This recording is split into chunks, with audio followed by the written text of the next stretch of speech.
வணக்கம். சினி மினிமினி காதல் ஓவியம் கண்ணன், இப்படி ஒரு நடிகர் தமிழ் படத்தில் இருந்தாருன்னு உங்களுக்கு தெரியுமா? பாரதி ராஜா டைரக்ட் பண்ண படம் காதல் ஓவியம். அந்த படம் 1982ஆம் ஆண்டு திரைக்கு வந்தது. இசைக்கு முக்கியத்துவம் தந்து எடுக்கப்பட்ட படம். அந்த படத்திற்கு இசையமைத்தவர் இசைஞானி இளையராஜா. இளையராஜா இசையமைத்த அத்தனை பாடல்களும் மக்களிடம் பெரிய அளவில் வரவேற்பை பெற்றன. அந்த பாடல்கள்லாம் ஹிட் ஆன உடனே இந்த காதல் ஓவியம் திரைப்படத்து மேலே மிகப்பெரிய எதிர்பார்ப்பு பட உலகில் இருந்தது.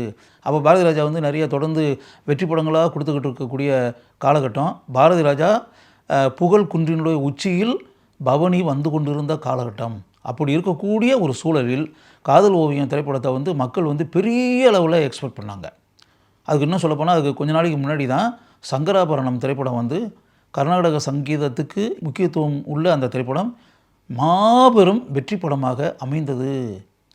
அந்த திரைப்படத்தினுடைய வெற்றியை தொடர்ந்து கர்நாடக இசைக்கு முக்கியத்துவம் தந்து திரைக்கு வந்த திரைப்படம் காதல் ஓவியம். அந்த படத்தில் பாரதி ராஜா கண்ணன் என்ற இளைஞனை கதாநாயகனாக அறிமுகம் செய்தார். கண் பார்வையற்ற இளைஞனாக, கண் பார்வையற்ற கதாபாத்திரத்தில். அந்த படத்தில் கதாநாயகியாக கண்ணனுக்கு ஜோடியாக நடித்தவர் ராதா. ராதா அப்போ நம்பர் 1 ஆர்டிஸ்ட்டு தமிழ் சினி ஃபீல்டில். அதனால் இந்த படத்து மேலே ஒரு மிகப்பெரிய எக்ஸ்பெக்டேஷன் இருந்தது. ஆனால் என்ன, எதிர்பாராத ஒரு ஏமாற்றம் அப்படின்னு கூட சொல்லலாம், இல்லாட்டி அதிர்ச்சின்னு கூட சொல்லலாம். அந்த திரைப்படம் வர்த்தக ரீதியாக வெற்றி பெறவில்லை, தோல்வி படமாக அமைந்து விட்டது. இளையராஜாவினுடைய எக்ஸ்ட்ரானரியான சாங்ஸ் இருந்து, பாரதி ராஜாவினுடைய மிகச்சிறந்த இயக்கம் இருந்து, இந்த கதாபாத்திரத்திற்கு கச்சிதமாக கண்ணன் பொருந்தி இருந்து, ராதா கதாநாயகியாக அந்த கதாபாத்திரத்திற்கு முத்திரை பதித்து இவ்வளவு சிறப்பம்சங்கள் இருந்து கூட மக்கள் ஏனோ அந்த திரைப்படத்தை நிராகரித்து விட்டார்கள். படம் கமர்ஷியலாக இட் வாஸ் எ ஃபெயிலியர். அதனால் என்னென்னா, அந்த படத்தில் கதாநாயகனாக நடித்த கண்ணன் அதற்கு பிறகு சில திரைப்படங்களில் நடித்தார். அந்த திரைப்படங்களும் வெற்றி வரவில்லை. அதனால் பட உலகத்தில் சக்ஸஸ் அப்படின்றது எவ்வளோ பெரிய விஷயம், தோல்வி அப்படின்றது மாதிரி உண்டானால் அந்த ஆணுக்கோ பெண்ணுக்கோ எந்த அளவிற்கு மிகப்பெரிய அதிர்ச்சியும் ஏமாற்றமும் வீழ்ச்சியும் சரிவும் உண்டாகும் என்பதற்கு சரியான உதாரணம் இந்த காதல் ஓவியம் திரைப்படத்தில் நடித்த கண்ணன். அவரை பற்றி இப்போ சொல்கிறதுக்கு காரணம் என்ன அப்படின்னா, அவருடைய புகைப்படத்தை நான் சமீபத்தில் ஒரு ஆங்கில நாளிதழில் பார்த்தேன். 1982 அது கணக்கு போட்டுக்குங்க. 82 போது 18 வருஷம், அதுக்கு பிறகு 43 வருஷம் ஆயிடுச்சு. 43 வருடங்களுக்கு பிறகு இப்போ அந்த இளைஞனுடைய வயசு என்ன இருக்கும், அவருடைய புகைப்படம் நடுத்தர வயதை தாண்டிய ஒரு முதியவருடைய புகைப்படம், வண்ண புகைப்படம் அந்த ஆங்கில நாளிதழில் பார்த்த உடனே காதல் ஓவியம் கண்ணன் அப்படின்னு அதில் போட்டிருந்துச்சு. அப்போ நான் காதல் ஓவியம் திரைக்கு வந்த காலகட்டத்தில் 1982 அந்த திரைப்படத்தை பார்த்தேன். அந்த 43 ஆண்டுகளுக்கு பிறகு அப்போது இளைஞனாக இருந்த அவர் இப்போது இப்படியா இருக்கிறார் அப்படின்ற மாதிரி நினச்சேன் அந்த ஃபோட்டோவை பார்த்த உடனே. அப்போ அவரை பற்றி உள்ள தகவல்கள் அந்த ஆங்கில நாளிதழில் இருந்துச்சு. அதைத்தான் இப்போ நான் உங்களுக்கு சொல்ல போகிறேன். என்ன அப்படின்னா, காதல் ஓவியம் திரைப்படம் எதிர்பார்த்த அளவுக்கு ஓடலை. அதுக்கு பிறகு வந்த சில படங்களும் ஓடலை. அதுக்கு பிறகு இந்த ஃபீல்டே வேண்டாம் அப்படின்ற மாதிரி முடிவு பண்ணி, அவருடைய உண்மையான பேர் சுனில் கிருபலானி. அதுதான் காதல் ஓவியம் கண்ணனுடைய உண்மையான பேர். கண்ணன்றது பாரதி ராஜா சினிமாவுக்காக மாற்றி வச்ச பேர். சுனில் கிருபலானி அமெரிக்காவில் போய் செட்டில் ஆகிட்டார்.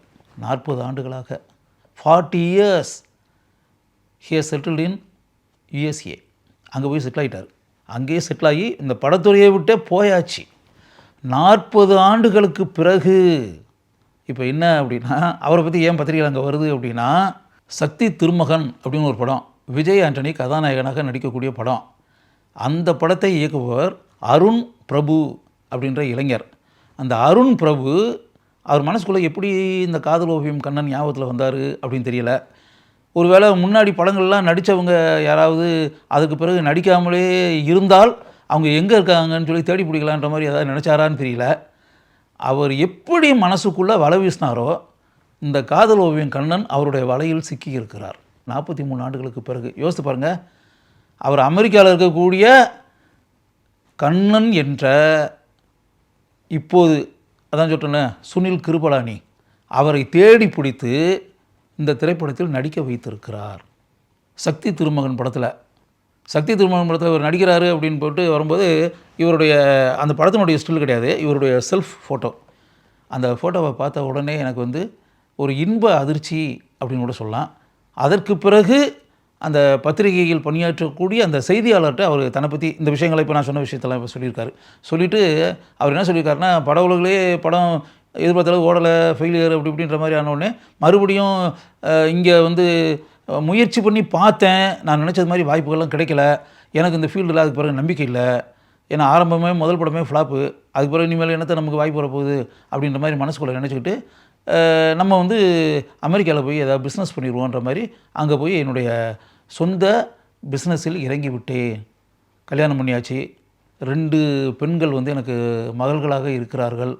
40 ஆண்டுகள் அமெரிக்காவில் அட்லாண்டா அப்படின்ற இடத்துல என்னுடைய குடும்பம் இருக்குது அப்படின்ற மாதிரி அவர் சொல்லிவிட்டு, அவர் சொல்கிறார் 20 ஆண்டுகளுக்கு முன்னாடி அட்லாண்டா பகுதியில் வந்து ஏதோ புக் ஷாப் இருக்கும் போல இருக்குது, வீடியோ கடை இந்த மாதிரி விஷயங்கள்லாம் இருக்கக்கூடிய ஒரு கடை. அந்த கடையில் அந்த ஸ்டோருக்கு போய் அவங்களுடைய டாட்டர்ஸ் 2 பேரும் போகும்போது காதல் ஓவியம் படத்தினுடைய சிடி அங்கே இருந்திருக்கு. அந்த சிடியை பார்த்த உடனே அவங்க அப்பாவுடைய ஃபோட்டோ, காதல் ஓவியம் கண்ணனுடைய புகைப்படம் அதில் இருக்குல்ல, அந்த சிடியினுடைய அட்டையில் ரேப்பர், அதை பார்த்த உடனே அவங்களுக்கு அப்படியே மகள்களுக்கு இனம் புரியாத சந்தோஷம்.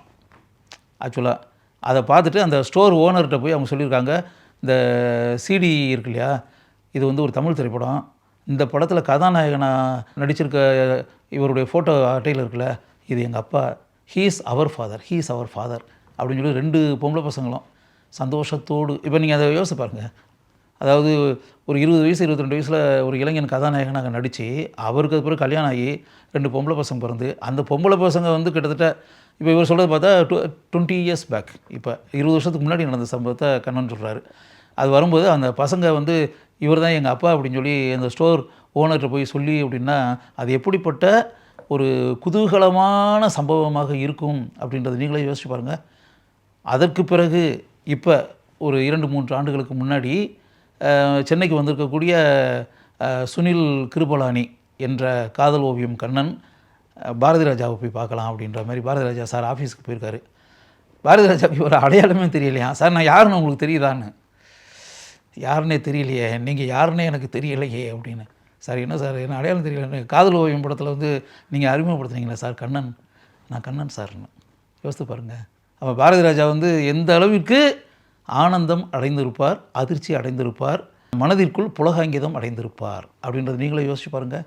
அதனால் காலம் கடந்து ஓடிப்போச்சு. காதல் ஓவியம் படத்தில் கதாநாயகனாக நடித்த கண்ணன் என்ற சுனில் கிருபலானி இத்தனை ஆண்டுகளுக்கு பிறகு விஜய் ஆண்டனி கதாநாயகனாக நடிக்கக்கூடிய ஒரு திரைப்படத்தில் நடித்து கொண்டிருக்கிறார். அந்த திரைப்படத்தை மிக விரைவில் நாம் பார்க்க போகிறோம். காதல் ஓவியம் கண்ணன் இப்போது இந்த வயதில் எப்படி இருக்கிறார் என்பதை அந்த திரைப்படத்தில் நாம் பார்ப்போம்.